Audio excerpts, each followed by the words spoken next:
On behalf of Crain's and our sponsors, it's a pleasure to welcome you to our Hospital CEO Breakfast. This is the third and by far the largest executive-level healthcare event we've hosted this year. That's a testament both to our topic, the dynamics reshaping the region's hospital market, and the outstanding group of hospital CEOs who have graciously agreed to be on our panel this morning. Jim, everybody has been reading about the Affordable Care Act for the past 2 years now. What aspects of this act do you think are going to provide the biggest opportunities for hospitals? And at the same time, what do you perceive are the biggest threats? I think there are some opportunities in the legislation. I think the biggest one is the fact that more Americans are going to be covered, going to have health insurance. I think that's the most positive thing. Perhaps the most positive thing can be said about it. 52 million Americans approximately. I think it's going to cover about 32 million. But more coverage for more Americans is a good thing, and I think that's the most opportunity. Conversely, though, I think if I were to identify one of the things that concerns me the most is that it did not go far enough. It does not cover all Americans, and I know that the hospital industry provided about $155 billion of cuts over 10 years in hopes of seeing the majority of Americans covered. That's not exactly where we ended up. So while we're going to address this concern, appropriate concern about the number of uninsured in this country, we are not addressing it fully, and that would be the concern that I would have. The issue will be, at the end of the day, when the Accountable Care Organization got passed, most of us who really fought for equal access for everybody in this country, basically were very delighted that most people got access, but at the same time, I was personally disappointed because of political constraints which were involved at the time. A large chunk of people who are the undocumented immigrants never got a care in that system. So the question always comes up in there, at what point you are going to cover them as an organization, because public hospital systems usually bear the brunt of that care of those people. So we were kind of a little disappointed about that. But again, the access is a good thing. It came with a lot of good positive points.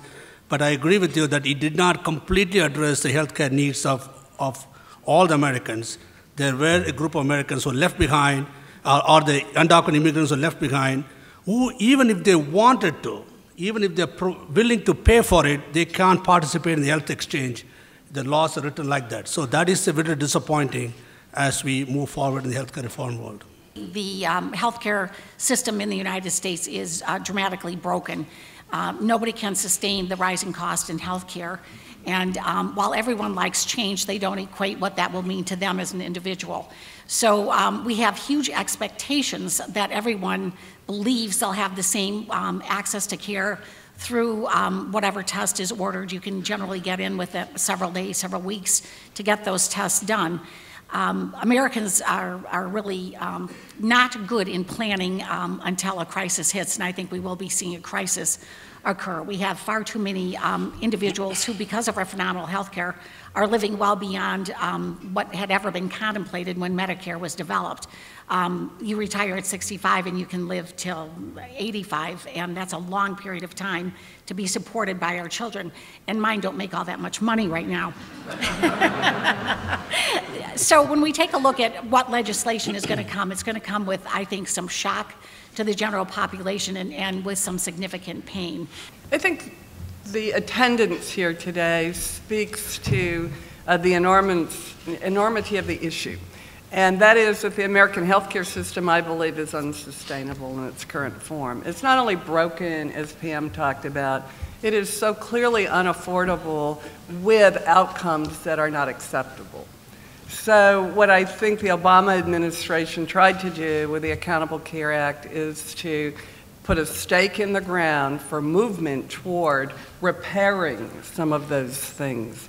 For the industry itself, it is a sea change, and one that is terribly frightening and threatening, and I do think the public will be shocked by some of the changes that we're going to see. Part of the frightening part for the industry is We know we're going down a path where we're going to move out of acute care hospitals and focus on primary care and ambulatory care. We know $155 billion or so is taken out of the system as part of the act, but we don't know how we're going to be paid. So to reform it to another model without understanding what the revenue stream is for that model is creating huge uncertainty. I do think that the Act provides a stimulus and an incentive to really change the delivery model, to get to a model that actually focuses on health, lowers the cost, and rewards providers and doctors for delivering on those aspects of healthcare. What are you doing in particular to prepare for accountable care organizations? Are you forming them? Is it changing the relationships with your doctors? What exactly is going on? Yes, thank you for that question. Prevena Resurrection is in the process of trying to determine what the elements of an accountable care organization are, what the revenue stream for that will be, what the rewards will be, and then to create it. We're copying heavily from Advocate. Okay. We'll get there. I don't know if that's so good for you, Sandy. Well, Jim's being modest.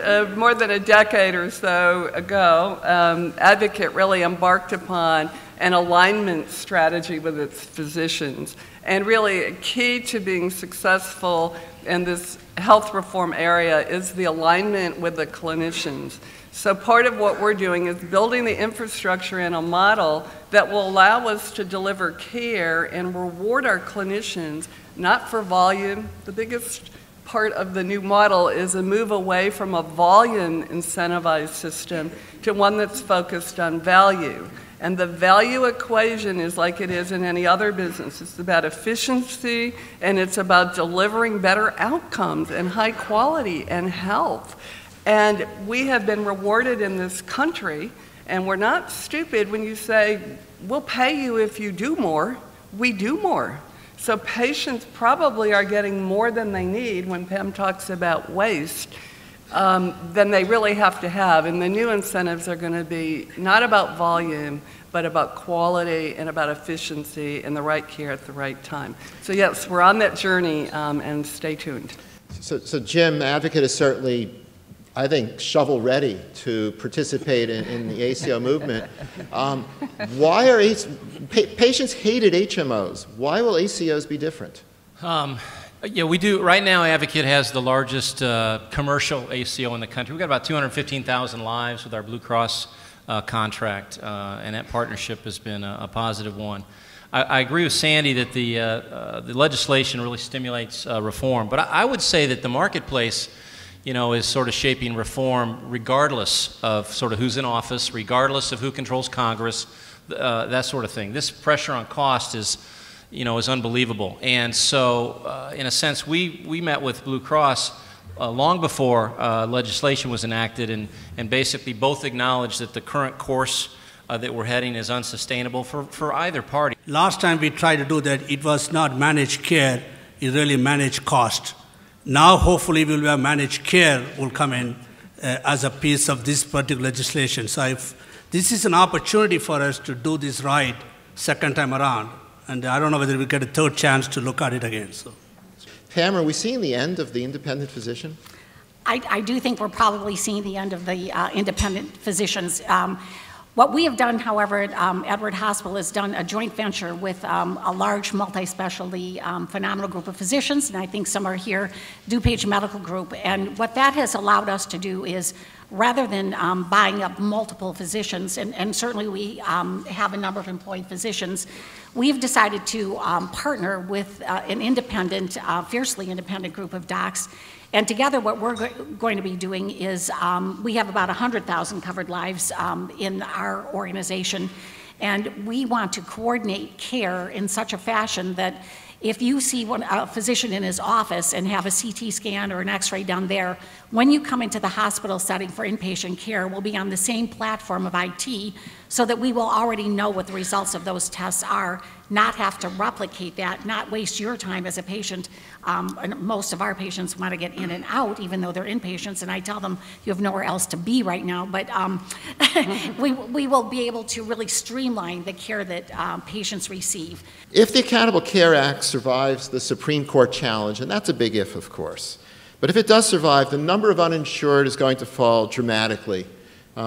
The Obama task force estimated that more than 2/3 of the people who are currently uninsured will have health insurance. And as a result, millions of Americans will gain access to a regular source of care. Now, the model for the Cook County healthcare system has always been to be the safety net, to provide care to those who don't have a regular source of care, who don't have insurance. How will a successful Accountable Care Act change the role of the county system and Stroger Hospital in particular? I look at this as a great opportunity, as well as it's got some challenges involved in that. The great opportunity is tens of thousands of Cook County who are right now uninsured will be insured at some point. Right? That is a good part of it. Again, it still remains a large portion of undocumented immigrants we talked about, which will need care. So we'll come to that in a minute with the safety net. The issue is that once we get these people in there, the challenge is we needed to change the care paradigm to a patient-centered, focused care coordination model. If we do not do that at Stroger, there will be tremendous leakage of these patients to other systems, because we are not in somewhere in the middle of a country where there's no hospital in 350 miles around us. There are people who really would like to have our patients because they get insurance. So my challenge will be how to keep them within the system, and so that I need to change the care paradigm to do that.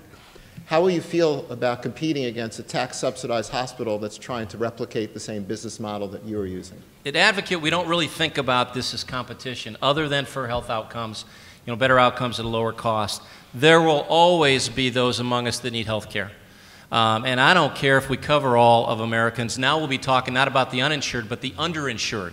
So I think the demands on our system, and America is aging, there is no end to the demands that are going to be placed on us. So everybody at this table, I think, really truthfully wants everybody else at this table to be successful. It is not about winning over Pam or Dr. Raju or Sandy. It's really about providing better care. I know that sounds kind of, that sounds motherhood and apple pie, but I think it's the truth. If we perform well in terms of health outcomes and lowering costs, everything gets better. In order to improve the health of the people who live in Chicago, there has to be collaboration amongst all the providers. Jim's in Chicago, we're in Chicago, Ram is in Chicago, and our goal is to look at how many diabetics we have, or congestive heart failure patients, or people with pneumonia, and fix those problems. And we aren't going to do that if we're competing. But let me talk about Medicaid for a second, and I'm afraid I'll probably lead into some other horrible question he's going to ask. But here's the deal. The Accountable Care Act created overnight a new public program. Medicaid is the new public program for the country. When they couldn't get it through Congress, they said, okay, we'll put it with the states. And we're going to insure another 33 or 34 million people, and oh, by the way, half of those will be on Medicaid. That means the burden falls to the state of Illinois for their half of that coverage. And oh, by the way, if you're taking care of a Medicaid patient today, that's charity care. Medicaid pays far below what the cost of delivering care is. So that charity care burden that we have is now going to be paid by those of you in the room, either through your insurance premiums or through the taxes that you pay directly. So this expansion of coverage is coming through insurance products, Medicaid being one, who pay far less than the cost of care.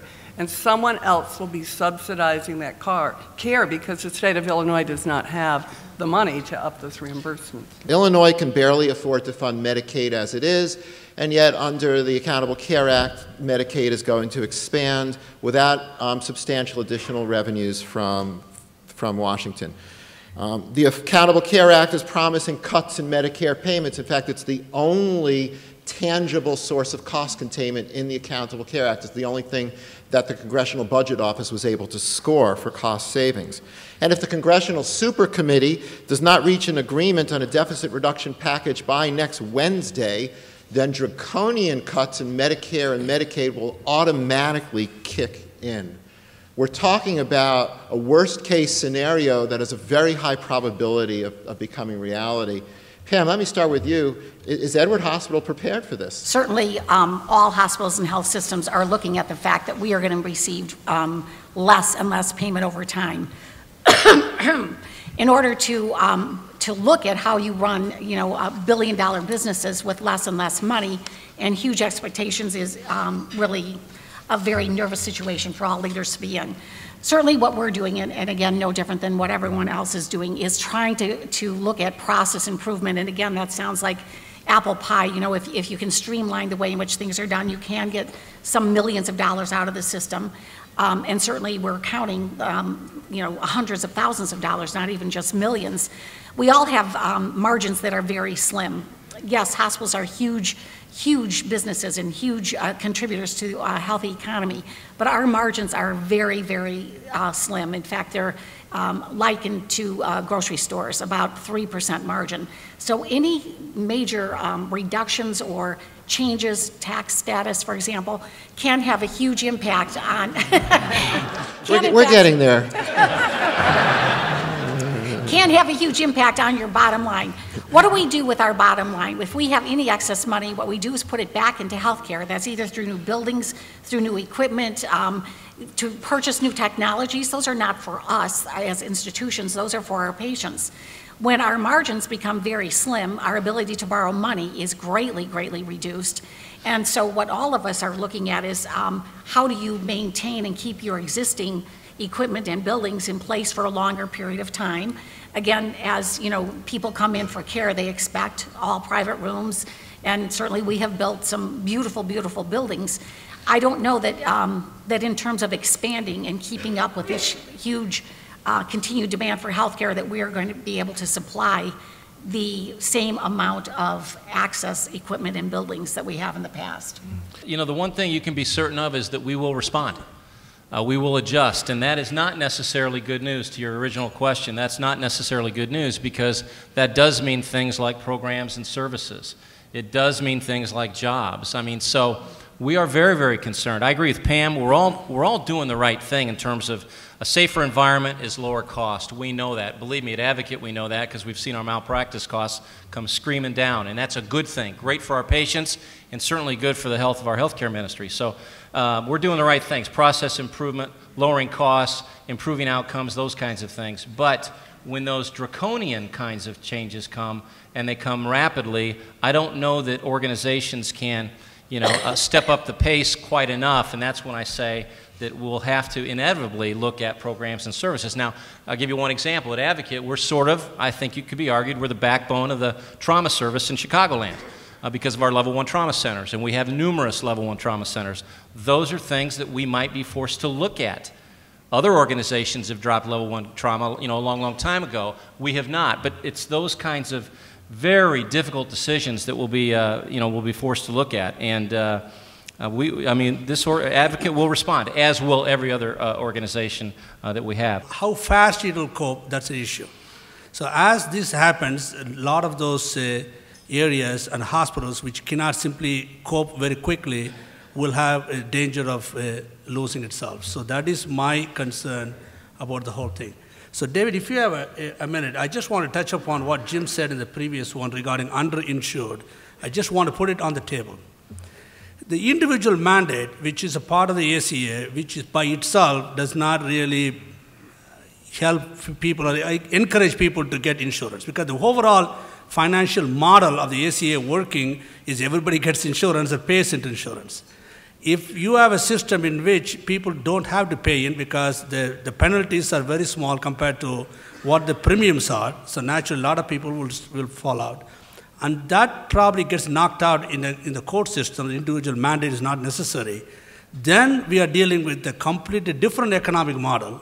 That is not what we have started the ACA with. So that is going to put a big, big difference is a big question mark, which we need to be prepared. And that is, I'm really losing sleep over, right? What will happen to the number? Because dish dollars will go down, and as you cannot do that, they will be financed through the dish dollars, and that will have a tremendous impact. So it's not only uninsured or uninsurable people, it is also underinsured, right? Or people choose not to get insured, will also be a huge impact on the system. If you look at it from the perspective of the state with a problem trying to balance its budget, they look at hospitals, and during the teeth of a recession, we see new hospitals going up just behind Neiman Marcus off of Michigan Avenue. We see new hospitals expanding in the suburbs. If rapid growth during a recession is any indication, then Illinois hospitals would seem to be flush with cash. Willie Sutton said he robbed banks because that's where the money is. Perhaps the state of Illinois is going after nonprofit hospitals for the same reason, having stripped or threatened to strip several nonprofits of their tax-exempt status. How can nonprofit hospitals defend their tax-exempt status in a state that is so strapped for cash? Yes, the state of Illinois needs money, and Stroger needs money, and we need dollars to take care of the people we currently provide care to, and we need dollars to take care of the folks who are going to come onto the system in the next 2 years, the 34 million Americans covered under ACA and paid for through Medicaid, which becomes the state of Illinois burden. The question is, why do we have not-for-profit anythings? Why do we have the Red Cross? Why is Advocate not-for-profit? Why is Provena? Northwestern University, I'm willing to volunteer also. We could ask that question. Yes. And so I want to think for a minute about what is a not-for-profit organization, kind of a uniquely American thing, okay? And it was created in this country as a bridge between the public sector and the private sector. And it generally was created for services and programs that the public sector said, hey, we need to have for our communities to be whole and healthy. But we're not sure the government ought to be running all of that. On the other hand, if we turn it completely over to the private sector, we may find that many of these things that aren't as profitable as the private sector would like them to be get tossed out, don't get delivered in a community. So not-for-profit is a structure uniquely American designed to support and provide services that are not quite ready to turn over to the private sector, and the government says, hey, we probably ought not to be in it. So with that as a frame, when you look at tax exemption, and we'll take Provena and Resurrection. Provena because it's been in the headlights here for a number of years with the state. Last year, Provena and Resurrection together provided $58 million in charity care. And that's cost, not what we charge, but what it costs to deliver that care. $58 million. But that's not the whole burden. Because Provena and Res have almost 20% of their patients are Medicaid, the charity program in the state of Illinois for getting poor people access to health care, we wrote off another $124 million in unreimbursed cost. Those two numbers together, $58 million for people who have no coverage, and $124 million for people on Medicaid where the costs aren't fully paid, $180 million in care because the state of Illinois wants to do the right thing for people. Come on, and they're going to take away $1 million property tax exemption, get real. Let me try to paint the other side. Just looking around at the tables and all the sponsors who are here today, most of the people in this room are purchasers of health care more than they're providers of health care.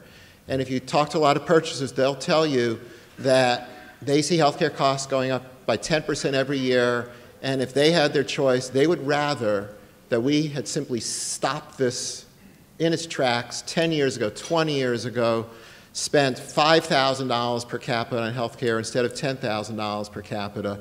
And yes, you take the money, you reinvest it, you're always doing more stuff, but they'd rather the money go elsewhere. If we take a look at, whose fault is it that the healthcare costs are rising, I think we have to look at each of us as individuals. Nobody comes into the emergency department and says, do you know what?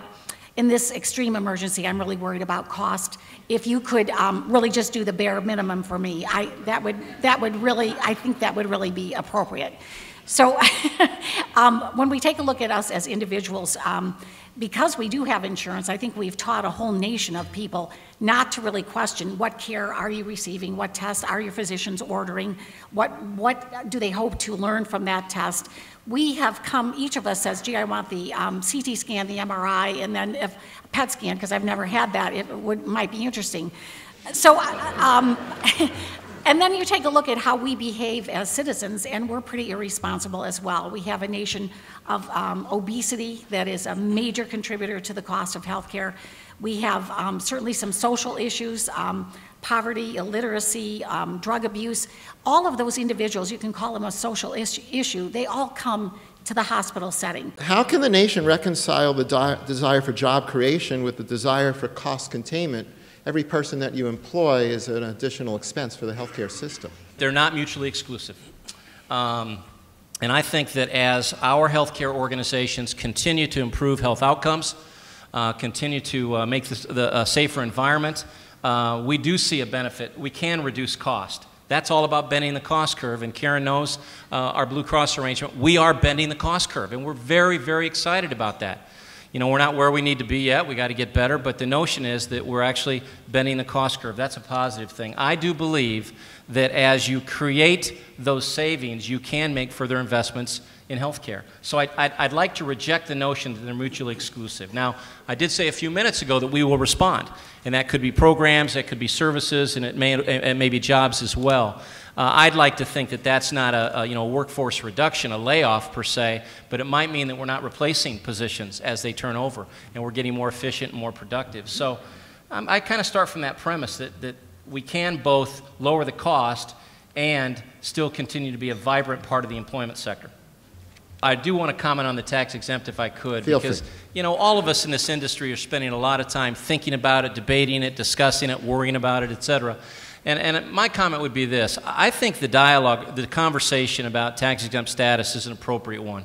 It's one that everybody should weigh in on, and it should be debated and discussed. But I think it should start from the premise that you yourself sort of announced from the podium and recognize that it's really about the cash. Don't suggest that it's about charity care levels. That just makes no sense at all. Every healthcare organization in this city, really across this country, has very generous charity care policies. I know at Advocate, we give discounts up to 600%, 6 times federal poverty level, okay? And 99% of all of our applicants that come to us for charity care receive it. The 1% that don't, that's because their family income for 4 is over $132,000 or whatever that number is. So, I mean, there are very generous charity care policies that get applied appropriately by every single one of these institutions. So I would rather we just take that off the table. We've already reached agreement with the state's Attorney General about community benefit. It includes charity care and a number of other things. That's how the state of Illinois has really decided how we're going to measure some things. So I love the debate, but I like the notion that we start where you're starting from. It's really about the cash. Don't come at us with charity care. You're not doing enough charity care, because the fact of the matter is we're providing charity care to virtually everybody that applies for it, and our charity care levels are so very, very generous. It's unrealistic to think that we're going to take the draconian hits from the Medicare program and not have to lower the cost of labor inside of healthcare. It represents 50% of our costs, and we have to be very, very efficient in how we're going to deliver that care if we're going to be around. A recent study out last week by an Association of Urban Safety Net Hospitals went state by state to determine what the impact on job loss would be with the Medicare cuts that are coming down. And Illinois is impacted the 3rd highest. In other words, it will lose out of 50 states. It is number 3 for job loss. It's about 6,000 jobs predicted to go away just because of the cuts in health care. And the Chicago-Joliet area is the 3rd highest in the country for job loss. So again, when we I think there will be some growth in some sectors of healthcare because as we expand coverage, the primary care providers are going to be in great demand. I think we're going to see a shrinkage on the other side, potentially in the acute care. Why is it that providers are so afraid to say, yes, we're worth every penny of it? When you are in this business, when you are immersed in it, you do see a fair amount of waste and things that could be avoided. So I think it's a healthy recognition that as we focus on getting better outcomes, we can in fact lower the cost, and it is the cost of healthcare that is leading to this problem. I don't feel the need. We're very proud of the care that we provide. We know we can be more efficient, and that's the road that we're on. I personally believe competition in the healthcare arena is good. We have phenomenal hospitals in the state of Illinois, and we do have a competitive spirit, and I think that spirit has in fact really raised the bar for quality healthcare. The minute clinics, I think we're going to see segments of the population, certainly that is convenient, and I think we need more convenient healthcare. So that is a service that if the population wants and uses it, I think that's phenomenal. How have we responded? We have physician offices that take walk-in patients throughout the day as well. In terms of individuals choosing to go to China or India for healthcare, again, I think if there's a segment of the population that has the money and income and decides that that is how they want to spend the money, I think that is absolutely fine. We are individuals who can make intelligent decisions. I think that is really a part of our healthcare system. We also, however, receive a number of patients from other countries who elect to come here for services. So again, I think competition is good. It raises the bar, and I am one who believes that you should be able to survive with appropriate reimbursement on your own with strong competition. I agree that the competition keeps all of us on our toes. I think bundled pricing is where the government is going next, to say, put all of the services that a hip patient may need together, from the orthopod to the anesthesiologist to the rehab that might come post-acute. Here's a fixed price, and you all figure out, how you're going to share the money and where you can get the efficiencies. I think if folks can do that and they're willing to drive for those services and incur the travel and the overnight expenses. I recently was in Monterrey, Mexico, where a Catholic hospital is partnered with a private provider in Monterrey to deliver health care for its Joint Commission accredited hospital in Mexico, I believe. The costs are substantially lower than they are here in the United States for a heart cath, or folks are being sent down there for their physicals. Their labor costs are very, very different in that country, and costs gets delivered less expensively because of it. So I just think all of that has to be weighed. 30 years ago, the famous health policy analyst Jeff Goldsmith asked the question, can hospitals survive? And they obviously have survived, but they look very different than they did when Jeff Goldsmith wrote that important book. So let's ask the same question. Can hospitals survive, and how different will they look, say, in 10 years' time? Yes, it will definitely change. It has changed. The 2,000, 3,000 bedded hospitals were norms in this country 30 years ago, 25 years ago. Now they all reduced down to 400, 600 bed hospital.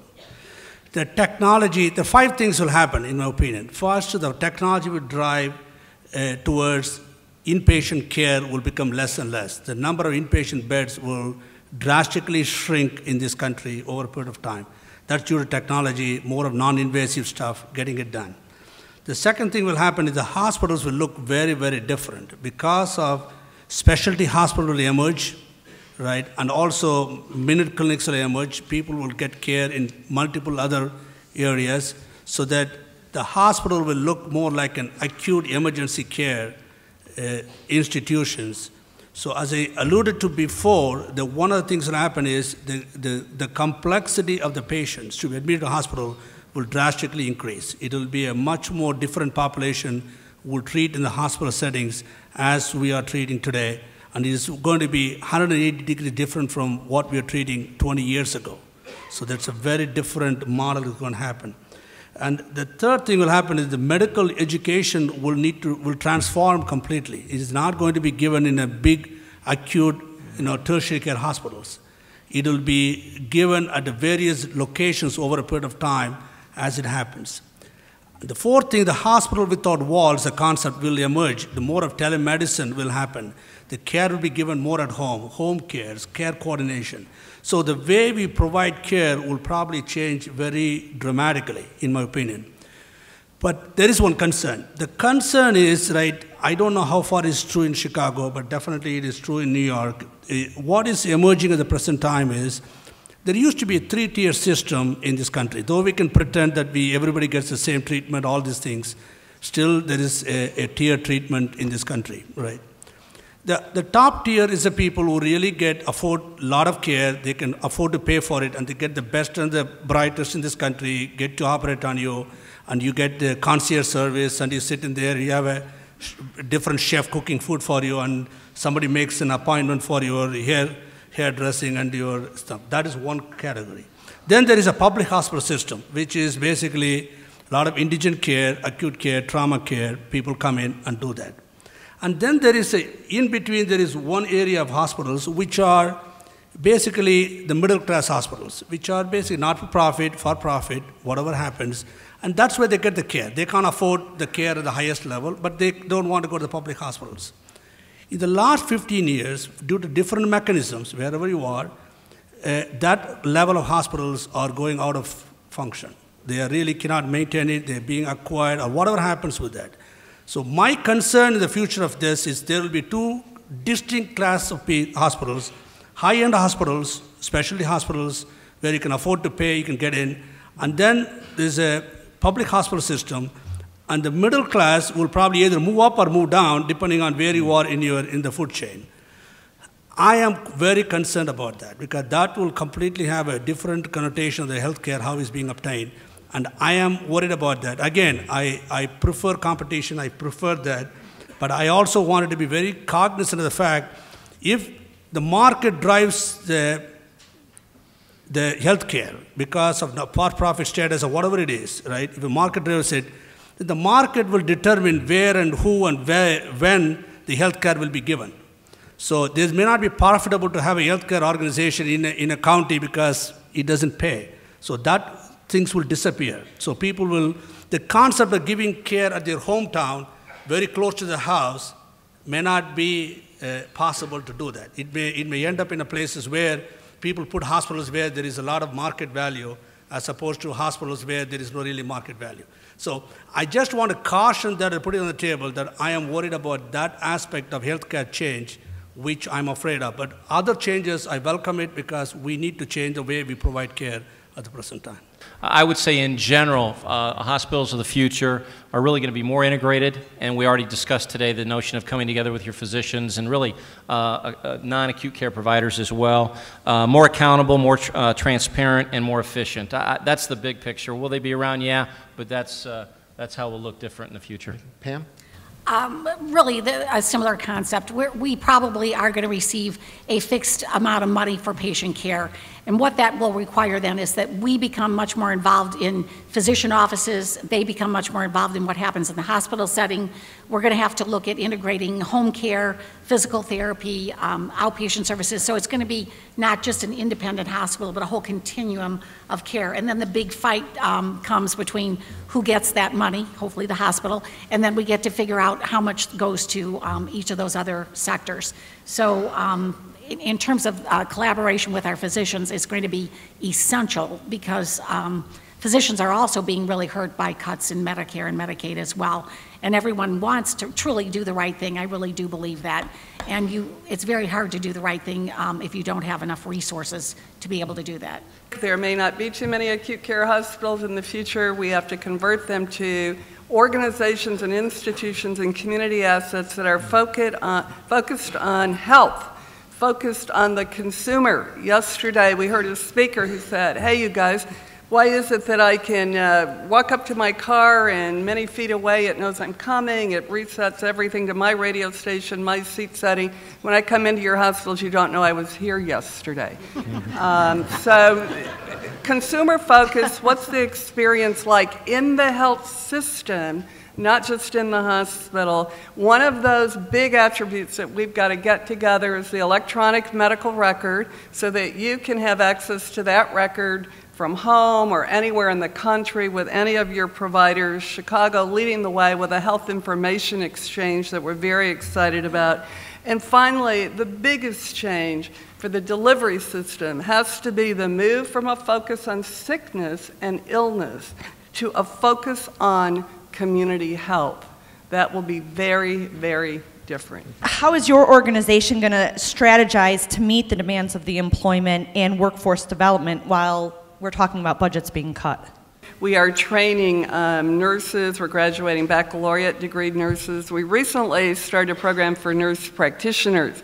We believe that they will be a critical component of primary care in the future.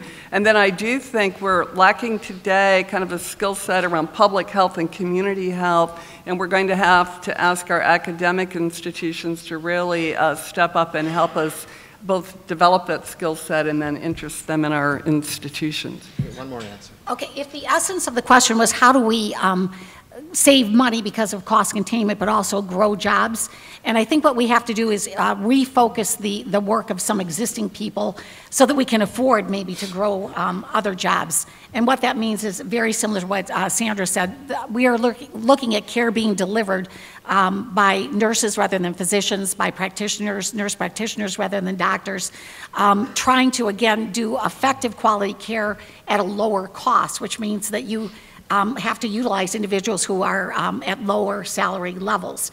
If there are savings then to be gained from that, we would be able then to reinvest in new jobs in order to handle the growth that we expect we'll be seeing in outpatient centers and clinics, so that the savings in one area would fund the growth in another.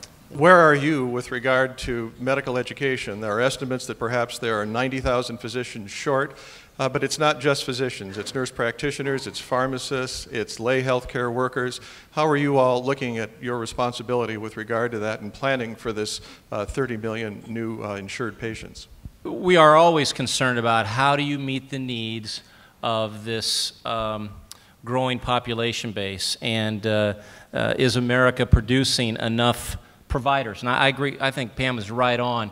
It's not just physicians. The healthcare, meeting the healthcare needs of the future are going to rely on a number of, perhaps even a new category of worker. But, there are limits that we are all faced with in terms of residency positions and slots that's sort of, if you will, controlled by another body that we all kind of wrestle with and deal with. So we have some limitations. We work within those limitations, and that's why the partnerships with the academics are so critical. That's the short answer in the time that we have available. Dr. Raju? I think this is an important question. This is what we kind of touched upon. You can have an access a card, but they will not be able to get care because there is a huge shortage. To be perfectly honest with you, especially people like me who are in the academic field for many, many years, it's really shame on us, because in 1999 in COGME, we said there is going to be a huge physician shortage. We really never did anything about it. Only in the recent 2 or 3 years, we have no more medical schools coming up, and more students are coming into medical school to do the things we need to do. So there will be a crisis. There will be an access issue in there, right? We can substitute those primary care with the PAs and nurse practitioners and other alternate level providers, but the fact will still be there will be a shortage of the physician workforce, and that will definitely affect the access issue going forward, because that's going to be a problem. And one other thing which I'm very, very worried about is, especially in states like Illinois and New York, if the Medicaid payments is not necessarily good enough, doctors may choose not to take it. Then that creates another huge backlog and a backlash on the system's ability to take care of patients. I don't see anything in the new legislation that would incentivize the patient to spend less. They will still expect, I want everything now, and Medicare, Medicaid patient combination, that's the worst, because they don't pay anything. And do you see a problem in that? And then the second thing that didn't happen is the malpractice situation. We all know that that's increasing the cost. But nobody seems to address that in a realistic way. I see that every day happening. like, oh, your patient didn't have a BMP within a month from the CAT scan, why don't you do another one? And my patient is a healthy 20-year-old person who doesn't need another BMP after the previous one was normal. But the hospitals will refuse to do the CAT scan because I didn't order that. So how do you see this contradiction being resolved? Thank you. Just to extend the question, the Accountable Care Act actually limits the role of consumer-directed health plans, puts caps on deductibles much lower than the levels that we've started to see from some insurers. So how do you look at the role of the patient and their responsibility for cost containment versus the role of the provider? Pam? There are some conversations to address that very issue, that there will be incentives for patients to take their medications, to follow the advice of their physicians. They won't get money back, but they will get dollars that can be applied to other things like copays and deductibles and things of that nature. So I do think you're right on point. We have to engage the individuals that we're caring for to also go down that same path with us for helping to reduce the cost of health care. The fundamental problem in the healthcare industry is because no one takes a rental car for a car wash. Okay, that's a fundamental thing, right? If you do that, then you are crazy, right? Nobody does that. Since somebody else pays for it, right, and somebody else gets the treatment, and you basically submit a bill, there is really no incentive on the part of the patient to be accountable. So make the life changes need to be done as a part of it. I hope that will happen. The empowerment of the patient movement somehow does not talk about that. It's empowering them to ask for more complex things and looking for things in there. But most importantly, it also starts with his own accountability of making sure that you live a healthy lifestyle so that you will not be drained on the healthcare system. Let's not overlook the other comment you made, though, and it is absolutely dead on, and that is we must do something about the cost of malpractice insurance in this state. You can go over the border into Wisconsin, you can go into Indiana, you go to Iowa, and it is much more affordable. So back to this issue of how you're going to attract physicians and get enough physicians, you got to make this a great environment to practice. And having said that, I just want to acknowledge, as a primary care physicians, there's somebody on the front lines every single day that's faced with these challenges of patients that need and want certain things and being restricted by the system. So thanks for what you do, but man, let's do something about the cost of malpractice insurance in the state of Illinois.